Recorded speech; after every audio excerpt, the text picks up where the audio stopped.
On va prier pour la parole. Seigneur Jésus, merci parce que tu parles tantôt d'une manière, tantôt d'une autre. Et merci pour tout ce qui s'est passé jusqu'à présent. Ta présence était palpable. Et nous voulons vraiment nous attendre toujours à toi afin que tu puisses, à travers ta parole, nous parler, nous aiguiller selon ta volonté. Amen. Amen. Quel beau chant qu'on vient de chanter. Dieu de lumière élevé dans les cieux. Et ça va en droite ligne avec le message que je veux vous apporter ce matin. Dieu est un Dieu de lumière. Et élevé dans les cieux, il veut que nous puissions aussi refléter cette lumière autour de nous. Puisse le Seigneur nous aider à ne pas être vraiment de ceux qui écoutent sans mettre en pratique, mais ceux qui écoutent la parole de Dieu et qui la serrent dans leur cœur afin de marcher selon les volontés de notre Dieu. Et ce matin, je voudrais examiner avec vous l'un des plus grands sermons que la Bible contient, de mon point de vue en tout cas, et ça a été enseigné par le Maître lui-même, notre Seigneur et Sauveur Jésus, qui est le meilleur des enseignants qu'on puisse avoir. Et chacun de nous, on aime le Seigneur parce qu'il est notre Seigneur, il est notre Sauveur, il est notre Dieu, et il est vraiment notre Père, il est notre frère.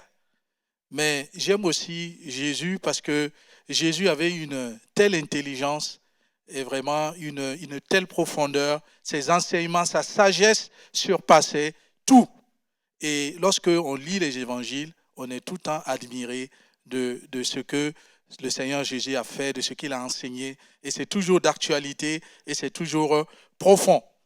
Et si vous regardez dans la Bible, il y avait des huissiers qui avaient été envoyés pour arrêter Jésus. Les principaux sacrificateurs les avaient envoyés d'arrêter Jésus, mais ils sont revenus bredouilles. Et ils ont dit jamais, jamais homme n'a parlé comme lui. Jamais homme n'a parlé comme lui. Et ce matin, on veut examiner ensemble l'un des enseignements que Jésus a laissé sur la montagne, le sermon sur la montagne, qui se trouve dans Matthieu 5. Matthieu 5, le verset 13 à 16. Matthieu 5, verset 13 à 16. Si vous avez votre Bible, votre téléphone, quel que soit le moyen que vous avez, allez-y au niveau de ce passage-là. Matthieu 5, verset 13 à 16.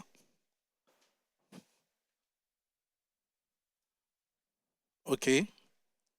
Alors, Matthieu 5, verset 13 à 16, il est dit, « Vous êtes le sel de la terre. Mais si le sel perd sa saveur, avec quoi la lui rendra-t-on? Il ne sert plus qu'à être jeté dehors et foulé aux pieds par les hommes. Vous êtes la lumière du monde. Une ville située sur une montagne ne peut être cachée. Et on n'allume pas une lampe pour la mettre sous le boisseau, mais on la met sur le chandelier et elle éclaire tous ceux qui sont dans la maison. Que votre lumière luise ainsi devant les hommes, afin qu'ils voient vos bonnes œuvres et qu'ils glorifient votre Père qui est dans les cieux. Amen. Alors, dans ce passage, il est question de sel et lumière. Jésus-Christ va utiliser des métaphores pour illustrer sa pensée. Il va prendre des choses qui sont dans la vie réelle et il va vraiment faire en sorte que cela puisse parler aux gens qui étaient en train de l'écouter. Alors, j'ai été conduit à travers la méditation de ce passage vraiment à découvrir 4 éléments que je voudrais partager avec vous ce matin, que le Seigneur a voulu pointer dans ce paragraphe du sermon sur la montagne.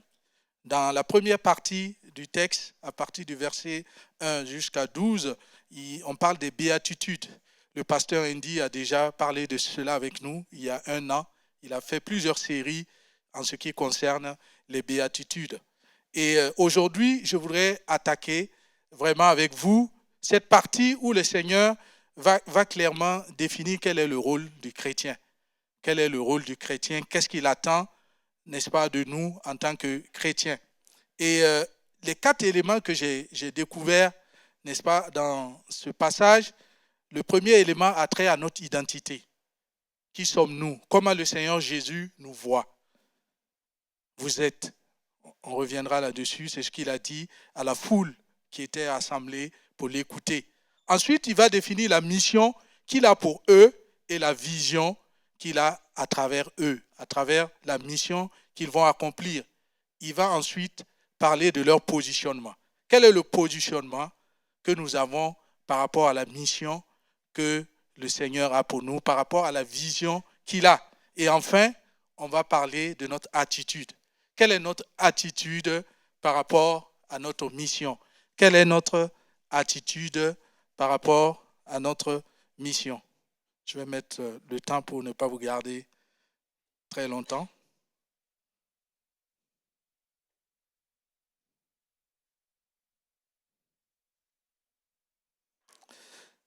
Alors, il n'est pas toujours évident, si je vous demande c'était quoi le titre du message de la semaine passée, ce n'est pas sûr que chacun de nous puisse répondre à cette question, ni, il y en a, mais pas tout le monde, ni le passage. Donc, je vais vous donner une petite méthode pour vous rappeler de ce que le Seigneur a à vous dire ce matin. Alors, chaque fois que vous allez manger un bon repas, rappelez-vous que vous êtes le sel de la terre. Rappelez-vous que vous êtes le sel de la terre. Chaque fois que vous allez allumer une lampe, rappelez-vous que vous êtes la lumière du monde. Et comme ça, vous n'allez pas oublier ce que j'ai à vous dire ce matin. Alors, premier élément qu'on va voir, quelle est notre identité? Quelle est notre identité? Jésus va dire, vous êtes le sel de la terre, vous êtes la lumière du monde. Vous êtes, pour être le sel ou la lumière, on n'a pas besoin de faire quelque chose pour devenir. C'est par la grâce de Dieu. C'est vraiment, Jésus était en train de s'adresser à la foule, aux disciples qui étaient là pour l'écouter, mais il n'est pas dit qu'ils avaient des caractéristiques, on va dire, spéciaux. On n'a pas dit que c'était des gens qui faisaient déjà des miracles comme lui. Pour autant, ils étaient juste là pour écouter le Seigneur. C'est parce qu'ils croyaient en Jésus, ils croyaient en ses enseignements, et c'est pour ça que Jésus peut déclarer que vous êtes, que nous sommes ce matin, alors que nous sommes là, en train d'écouter la parole de Dieu, que nous sommes le sel de la terre, nous sommes la lumière du monde. Et vraiment, l'occasion sera donnée à la fin pour quelqu'un qui n'a pas encore accepté Jésus dans sa vie, qui n'a pas, n'est-ce pas, cette identité d'être le sel et d'être la lumière, de pouvoir le faire. Parce que tout cela se devient par la grâce, par la foi. Jésus a été élevé dans les cieux. Il est la lumière du monde. Il veut simplement que nous puissions refléter cette lumière qu'il est en nous, mais pour autant, avant, il faut juste accepter Jésus dans sa vie. Une fois qu'on est le sel, une fois qu'on est la lumière, alors il viendra notre mission, la mission à laquelle il nous appelle. Alors, c'est quoi être le sel de la terre? Qu'est-ce que Jésus veut dire par rapport à cela? Et lorsqu'on remonte un peu dans le contexte de Jésus, le sel était vraiment quelque chose de très, très important. J'ai lu d'ailleurs que certains soldats romains se faisaient même payer par du sel. N'est-ce pas? Lorsqu'ils finissaient leur engagement, on les payait avec du sel. C'est-à-dire que le sel était quelque chose de très important à l'époque et d'ailleurs toujours de nos jours. Et moins qu'avant, mais le sel, c'est vraiment quelque chose qui peut nous parler encore. Et le sel était un agent antiseptique et un agent conservateur. Le sel était utilisé pour purifier des blessures, purifier de l'eau. Le sel était aussi utilisé pour conserver la viande, pour empêcher le processus de décomposition d'avoir lieu.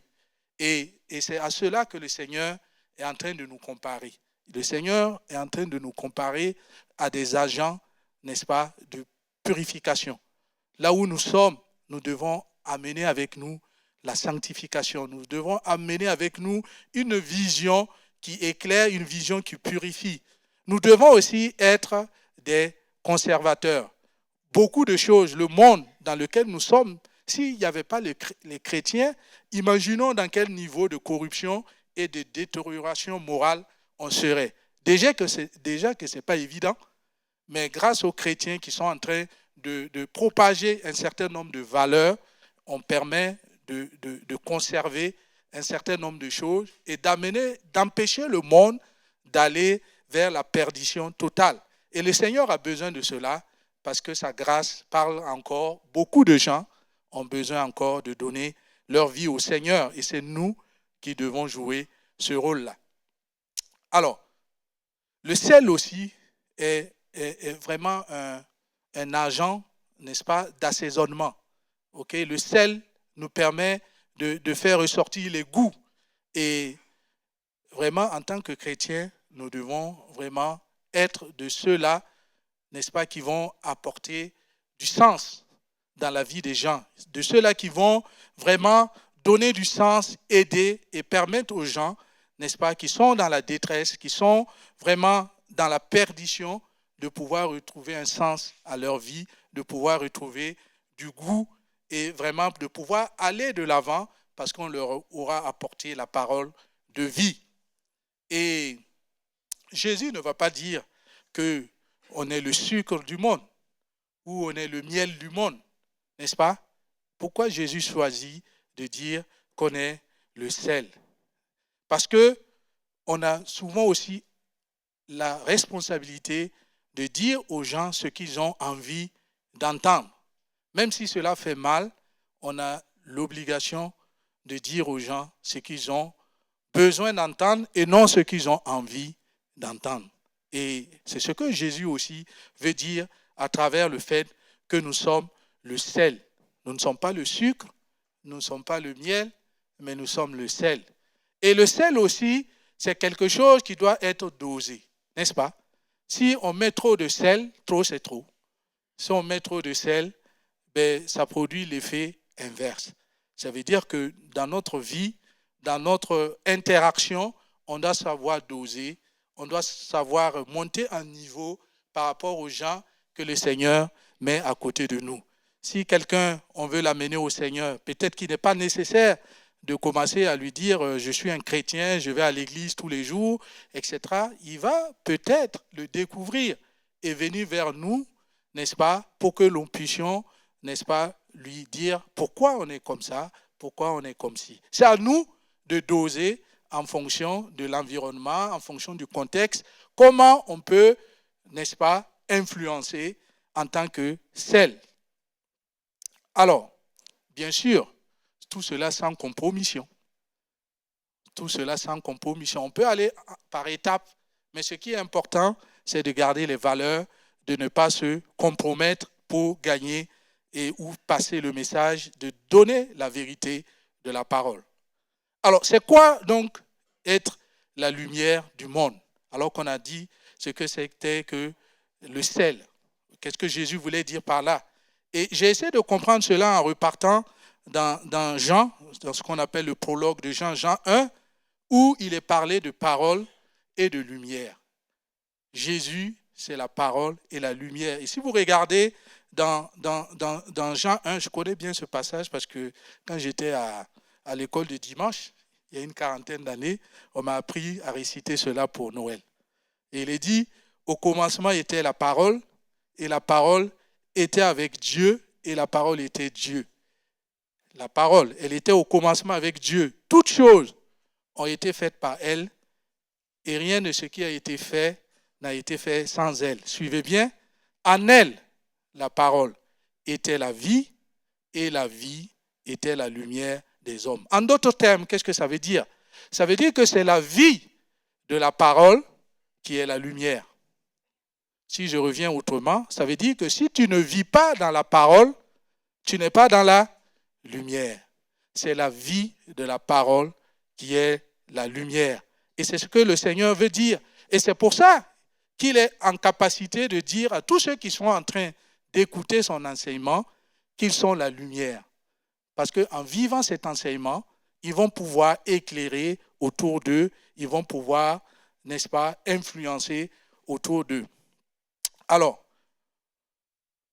il est important aussi dans notre identité de réaliser que Jésus-Christ, c'est lui qui nous a choisis.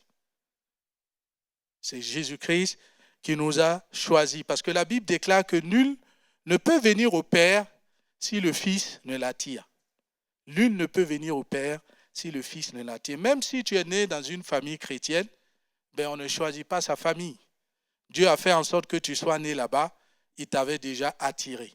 La responsabilité te revient de l'accepter ou pas, mais il faut que tu saches que tu as été choisi. À partir du moment où tu sais que tu as été choisi, ben, tu auras cette capacité de réaliser que tu es le choix de Dieu et Dieu a une mission pour toi. Une mission parce qu'il veut que tu sois le sel, il veut que tu sois la lumière.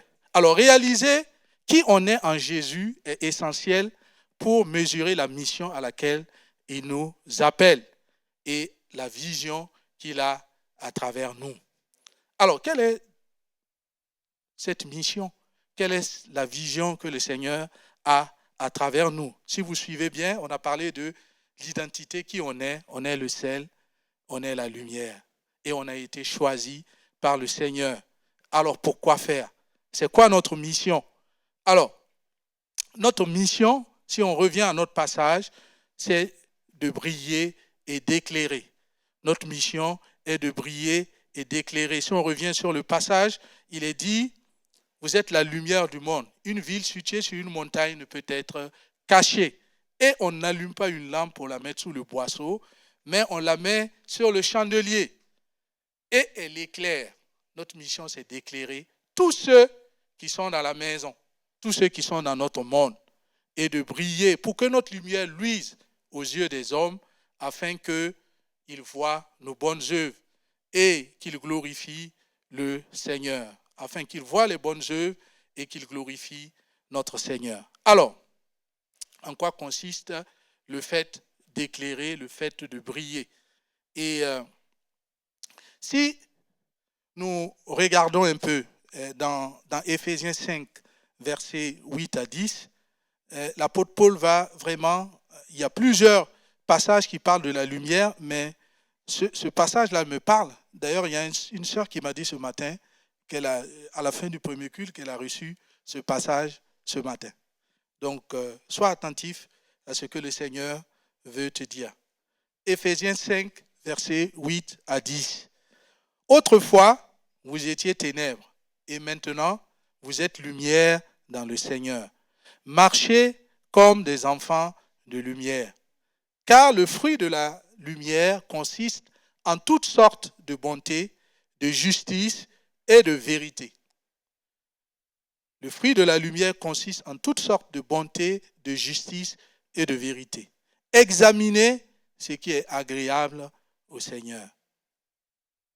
Et ne prenez point part aux œuvres infructueuses des ténèbres, mais plutôt condamnez-les. Examinez. Il faut toujours examiner. Il faut toujours examiner ce qui est agréable au Seigneur. Chaque fois qu'on veut faire quelque chose, on doit examiner pour voir est-ce que cela est agréable au Seigneur ou pas. Alors, briller, éclairer, la première des personnes qu'il faut éclairer, c'est qu'il faut s'éclairer soi-même. Il faut s'éclairer soi-même. Alors, combien de personnes ont la lumière mais marchent dans les ténèbres? Combien de personnes ont la lumière et marchent dans les ténèbres? Parce que la parole de Dieu dit que la parole est une lampe à nos pieds. Encore faut-il prendre cette lampe pour pouvoir avancer dans le sentier. On peut avoir la lumière et marcher dans les ténèbres. Parce que rappelez-vous, on a dit que c'est la vie de la parole qui est la lumière. Pour produire de la lumière, il faut de l'énergie. Et c'est la parole de Dieu, par l'aide de l'Esprit, en vivant cette parole, qu'on va pouvoir produire l'énergie et donc la lumière. Donc, il faut s'éclairer soi-même d'abord et aller dans la direction du Seigneur dans notre vie est vraiment important. Nous devons avancer pas à pas avec le Seigneur en fonction de son éclairage, en fonction de sa parole. À chaque décision dans notre vie, à chaque situation, nous devons examiner ce qui est agréable au Seigneur. Exemple, si quelqu'un m'a offensé et que ça me fait du mal, il faut juste que j'examine qu'est-ce que le Seigneur dit par rapport à ça. Est-ce que je dois pardonner ou je dois garder cette personne dans mon cœur? La vie chrétienne est simple. Souvent, on veut la compliquer. Si on vit avec la parole de Dieu, on va pouvoir cheminer tranquillement sur le chemin que Jésus-Christ a tracé pour nous. Mais si on ne veut pas vivre selon la parole de Dieu, on risque de faire une sortie de route, on risque d'avoir la lumière parce qu'on a Jésus en nous. Mais pour autant, on n'est pas en train d'accomplir notre mission, on n'est pas en train de refléter notre identité. Alors, deuxième personne qu'il faut éclairer, c'est les autres, afin qu'ils voient. On doit éclairer les autres. Alors, on dit que la lampe doit être placée au bon endroit pour qu'elle éclaire tout le monde dans la maison. Chacun a son monde. Dieu nous a placés dans des mondes différents. Chacun a sa terre. Ça peut être là où il est placé, là où il est situé géographiquement. Chacun a son monde, son univers, son environnement, son milieu. Chacun de nous a un endroit où il doit apporter du sel, où il doit apporter de la lumière. Et le Seigneur a besoin de nous pour que nous puissions vraiment refléter l'identité afin que des gens soient gagnés à lui. Si le Seigneur n'avait pas besoin de nous, il nous aurait amenés avec lui dès qu'il nous a sauvés. Mais le Seigneur nous laisse là parce qu'il a cette mission pour chacun de nous et nous devons le réaliser et pouvoir l'exécuter dans les environnements dans lesquels on se trouve. Que ce soit dans notre famille, on doit toujours examiner ce qui est agréable au Seigneur. Que ce soit vis-à-vis de notre époux, épouse, de nos enfants, chaque décision, chaque action qu'on doit prendre, on doit examiner si cela est agréable ou pas au Seigneur. C'est cela qui nous fera marcher dans la lumière et qui va nous permettre aussi d'éclairer les autres qui sont avec nous. Au niveau de l'Église aussi, on doit marcher dans la lumière.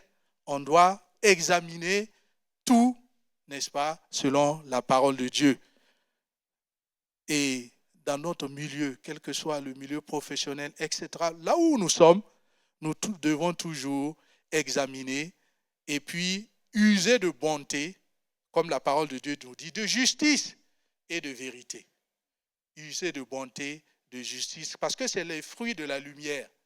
C'est la bonté, la justice et la vérité. Est-ce que être bon a toujours quelque chose de mauvais? Est-ce qu'il est mauvais d'être bon? Mais pourquoi tu n'es pas bon? Est-ce qu'il est mauvais d'être bon? Même si quelqu'un nous fait du mal et on lui fait du bien, est-ce que ce n'est pas agréable? Pourquoi ne pas être bon? Réfléchis par rapport à ça. Tu n'as pas besoin d'être méchant. Tu n'as pas besoin de montrer de quel bois tu te chauffes. Tu as simplement besoin d'être bon, d'être du sel et d'être la lumière. Souvent, vous vous demandez pourquoi cette personne n'est pas bonne. Parce qu'il n'a pas la vie de l'esprit, parce qu'il ne pratique pas simplement la parole de Dieu. Parce que tout le monde, même en tant que chrétien, on peut vivre des situations, on peut voir des agissements et on se demande qu'est-ce qui se passe. Mais simplement, la personne a la lumière, mais refuse de prendre la lampe, de se laisser éclairer par la lumière que Dieu a en lui. Avançons et on arrive à la troisième partie qui est quel est ton positionnement par rapport à ta mission? Quel est ton positionnement par rapport à la mission? Et c'est le titre de mon message du jour. quel est ton positionnement par rapport à la mission, c'est Jésus a défini trois endroits où on peut être par rapport à la mission. Slide suivant. Voilà. Est-ce que tu es sous le boisseau, tu es sous le lit ou simplement tu es à ta bonne place? C'est la question que j'ai pour toi ce matin. Alors que tu connais ton identité, alors que tu connais ta mission, où es-tu positionné ce matin?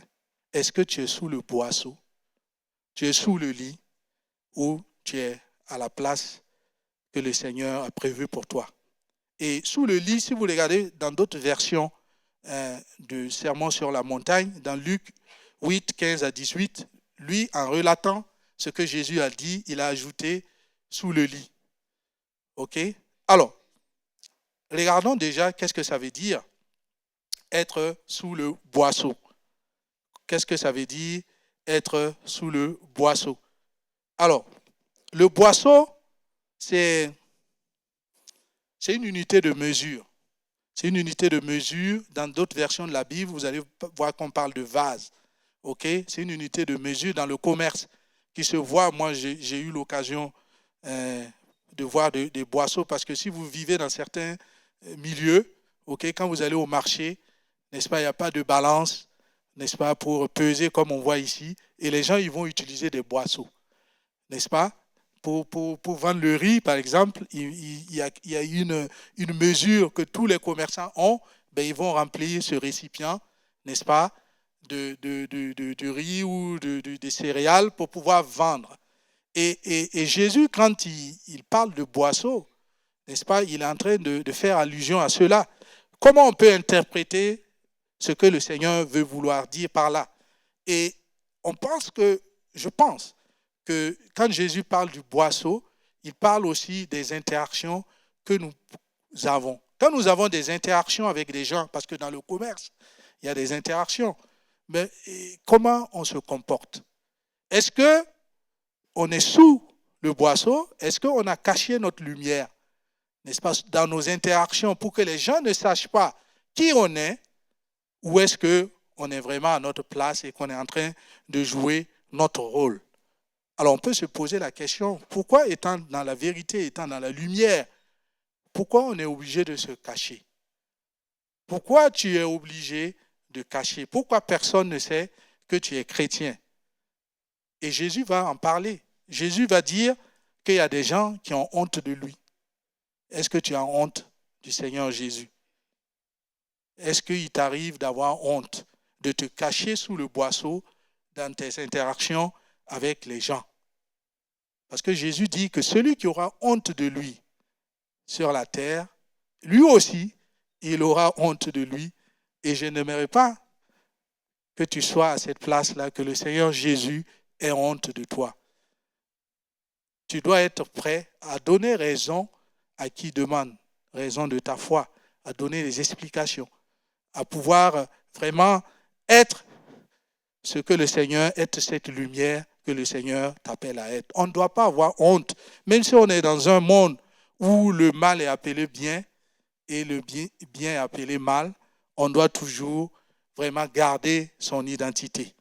Souvent, on se cache sous le boisseau parce que on a peur d'être marginalisé. On a peur d'être marginalisé. Quand on est jeune et qu'on est avec ses copains, ses copines, on a besoin aussi de montrer qu'on est à la page. On a besoin aussi de dire les mêmes choses qu'eux. On a besoin aussi de faire les mêmes expériences qu'eux. Pour autant, la parole de Dieu nous dit d'examiner. Pas ce qui est agréable à nos amis, pas ce qui est agréable à notre environnement, mais ce qui est agréable à Dieu. Examiner ce qui est agréable à Dieu. Même si tu dois être marginalisé, examine si ce que tu es en train de faire ne te met pas sous le boisseau. Il est important de le réaliser. Et souvent aussi, on a peur d'être infantilisé. Parce que souvent, on voit que... je me rappelle une fois, je disais à un collègue, parce qu'il me disait, viens, on va aller manger. J'ai dit, mais j'ai jeûné. Mais dit, ah, mais c'est ton église qui t'oblige à gêner. Voilà. Vous voyez un peu la pensée que les gens ont. Ils pensent que nous sommes obligés, nous sommes infantilisés. Et souvent, on n'a pas besoin, on a peur que les gens nous disent, mais toi aussi, tu es chrétien. Comme ce qui s'était passé dans la Bible. Toi aussi, quand Pierre, ils lui ont dit, toi aussi, tu es avec eux, il a dit non. À ce moment, est-ce que ça ne t'arrive pas aussi de pouvoir refuser qui tu es, de te cacher sous le boisseau? Tu dois penser à cela. Parce que ce n'est pas évident que les gens qui te marginalisent ne t'envient pas. Parce qu'ils voient comment ta vie est. Ils voient ce que tu es. Et ils ont forcément envie. Et souvent, parce qu'on succombe à cela, ben on perd du sel qu'on doit être. On perd de la lumière qu'on doit avoir vis-à-vis de ces personnes-là. Et deuxième élément, c'est le lit. Est-ce que tu es sous le lit? Sous le boisseau, les interactions. Sous le lit, ça peut faire penser, le lit, c'est le repos, n'est-ce pas? C'est le confort, c'est l'oisiveté. Quand on est sur le lit, on ne fait plus rien. C'est la complaisance. Où en es-tu avec ta foi? Est-ce que tu n'es pas sous le lit? Est-ce que tu n'es pas en train de te reposer? Parce que tu as dit, oui, nous on est là depuis longtemps, c'est nous on a tout fait, c'est nous on a fait ci, c'est nous on a fait ça. Mais qu'est-ce que tu fais en ce moment? Si le Seigneur ne t'a pas encore appelé, c'est qu'il a encore une mission pour toi. Il faut savoir se positionner, n'est-ce pas, pour pouvoir briller au bon endroit, dans la bonne saison.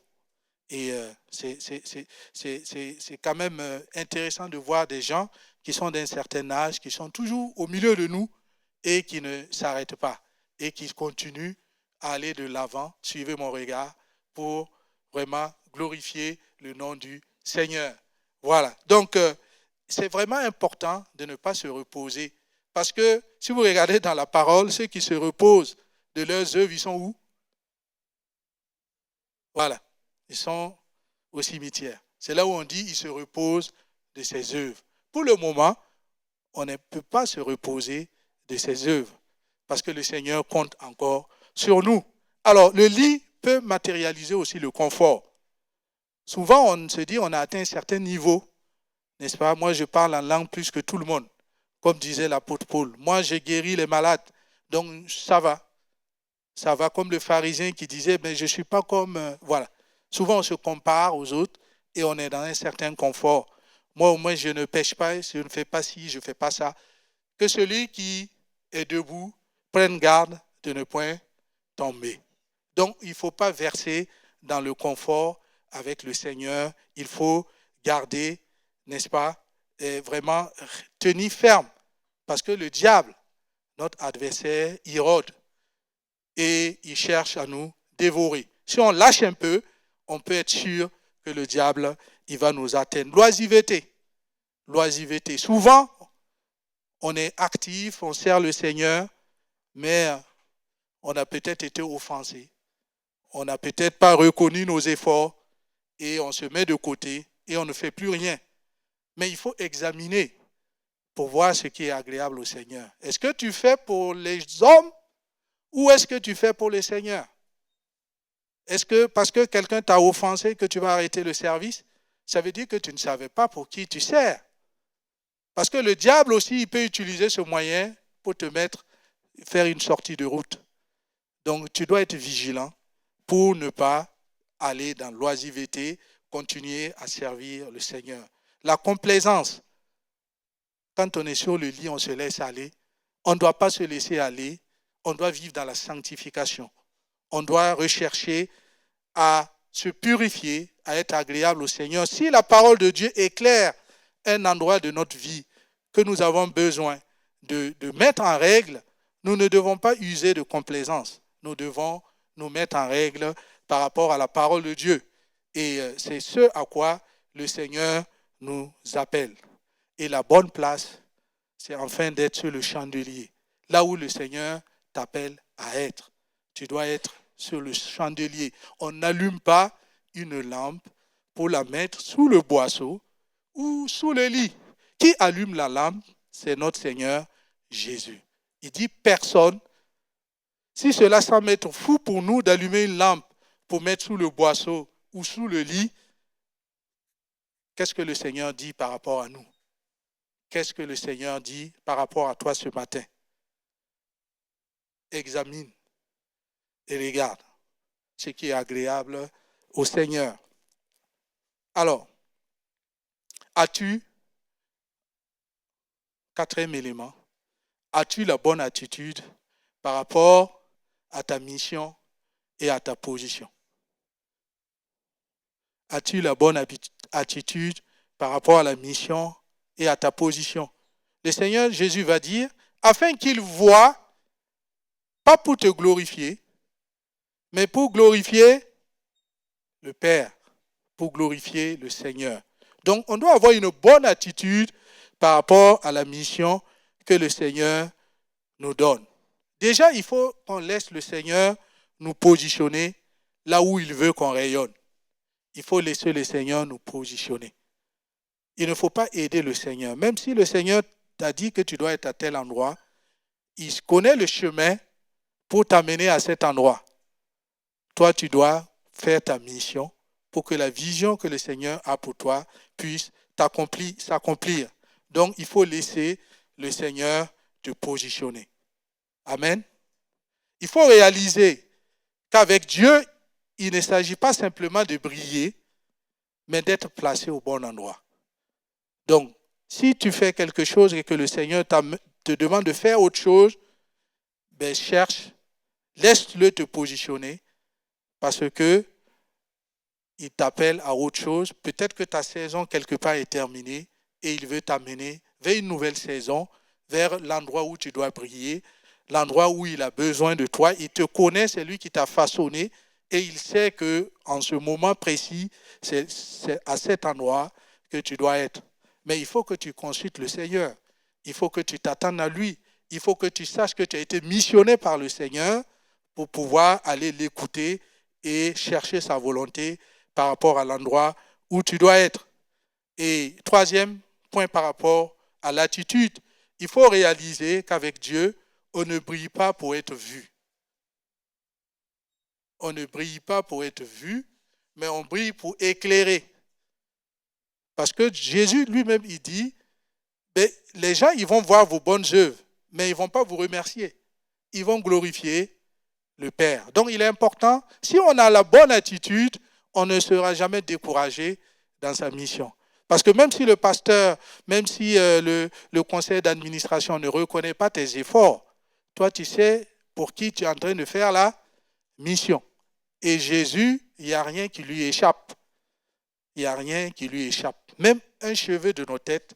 Souvent, je me dis, c'est tellement fou que je me demande comment c'est possible.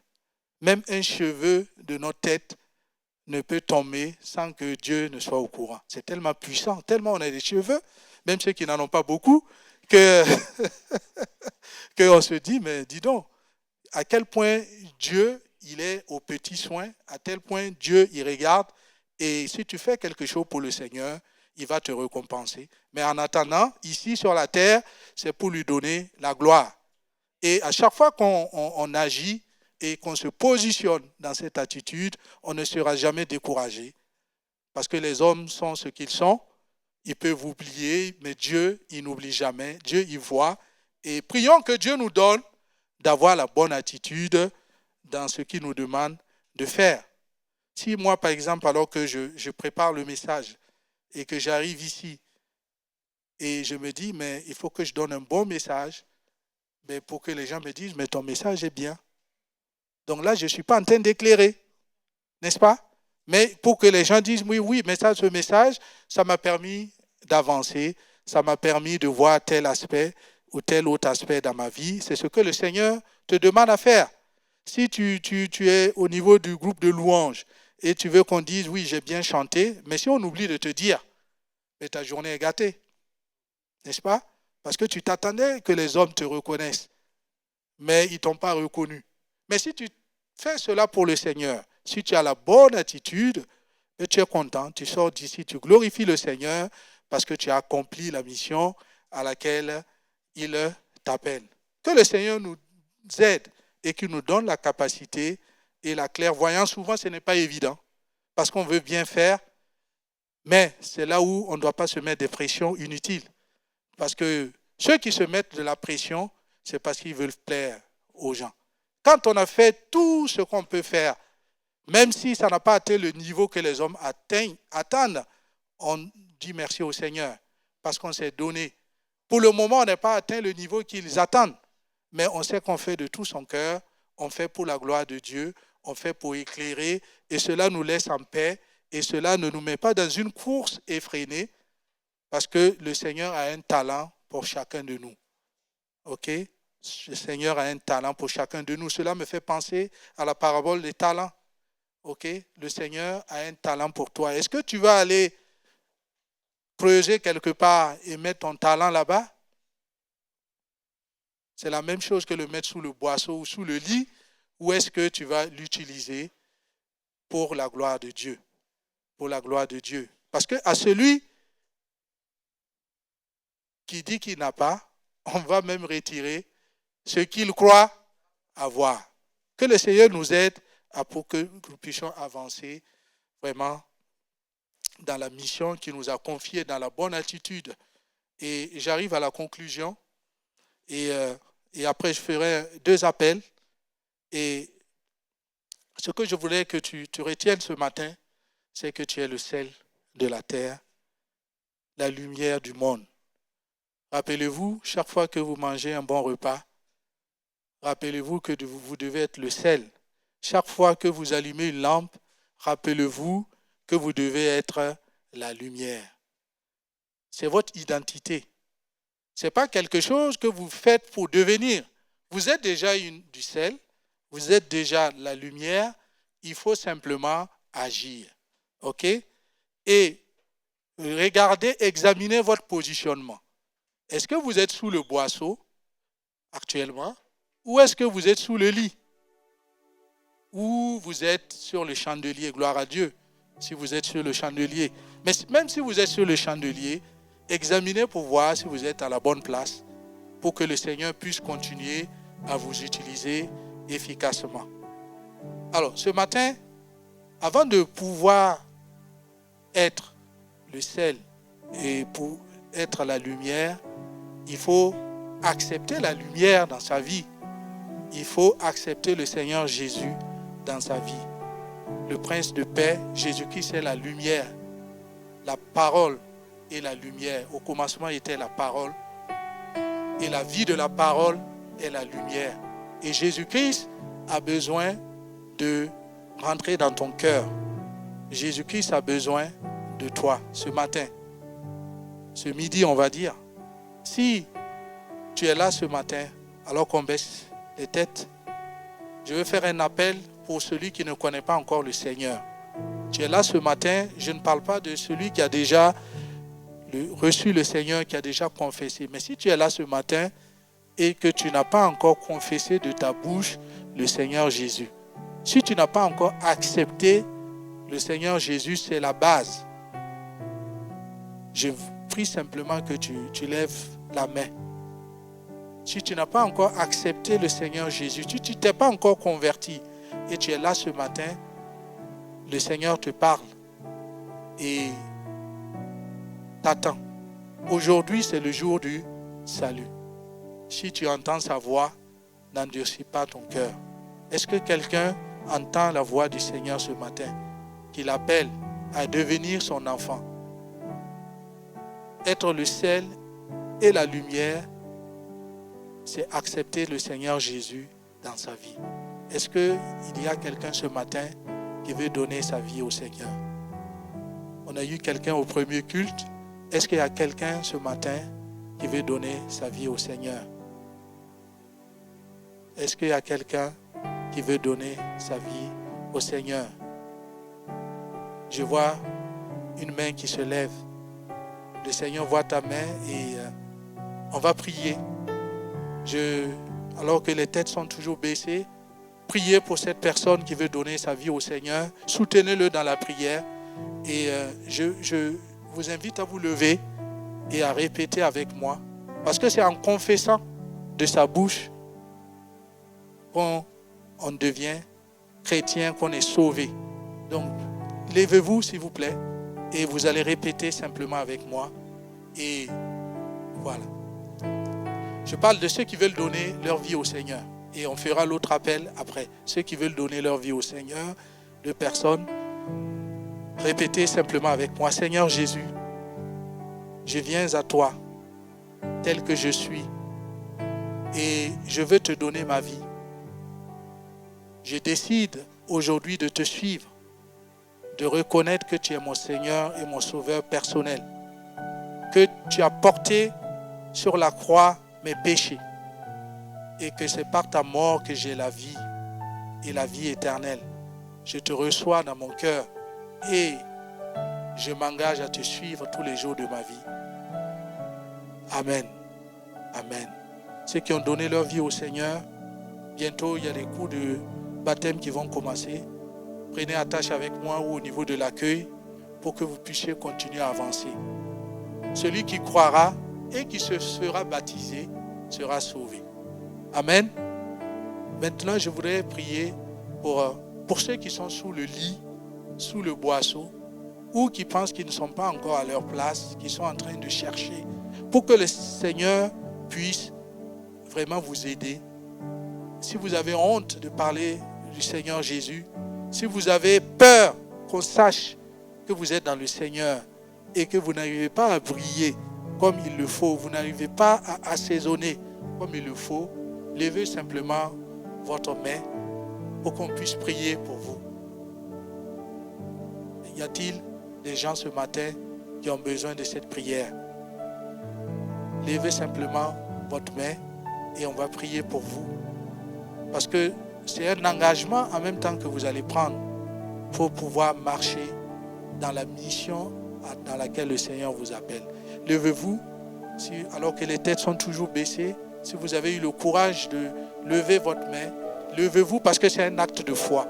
C'est un positionnement que vous faites pour pouvoir vraiment vivre votre identité dans le Seigneur. Seigneur Jésus, merci. Parce que ta parole est efficace. Elle ne dépend pas de celui qui la délivre. Elle se suffit à elle seule pour aller toucher les cœurs, pour aller transformer les vies, pour aller vraiment donner un esprit de force et non de faiblesse. Donner de la sagesse. Seigneur, aide mon frère, ma soeur qui est debout et qui veut avancer avec toi et qui veut éclairer autour de lui, qui veut briller pour toi, Seigneur, qui veut vraiment proclamer que tu es son Seigneur et son Sauveur et toucher les gens autour de lui.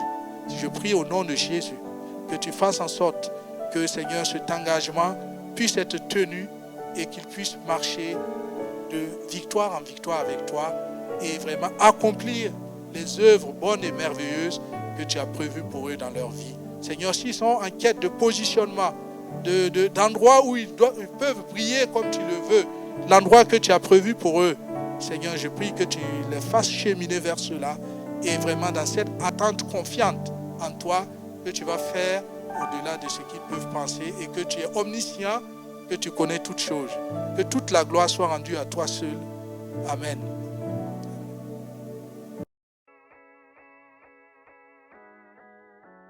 Bienvenue à l'église La Porte. Nous aspirons tous à une vie meilleure et à la paix intérieure.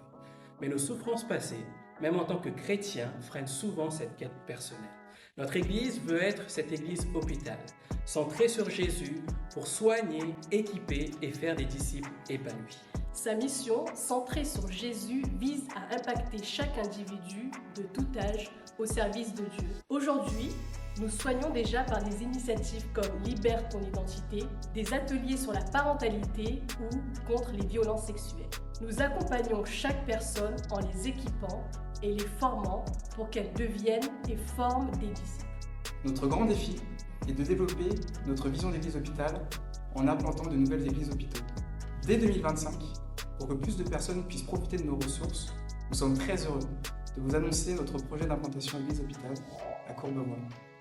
Pour réaliser cette vision de soigner, équiper et envoyer, nous avons besoin de vous. Devenez l'un de nos 200 partenaires en vous engageant à donner 35 € ou plus par mois pour soutenir cette vision. Ensemble, soignons des vies. Jésus agit encore. J'ai été équipé. J'ai été restauré. J'ai été renouvelé. J'ai été transformé. Nous sommes heureux de pouvoir être partenaires de l'Église La Porte. Je suis un partenaire et un fier partenaire de l'Église La Porte. Je suis partenaire de l'Église La Porte. Jésus agit encore. Jésus agit encore. Jésus agit encore. On veut vous le dire que Jésus agit encore et que le Seigneur veut agir de manière extraordinaire dans les cœurs et dans les vies.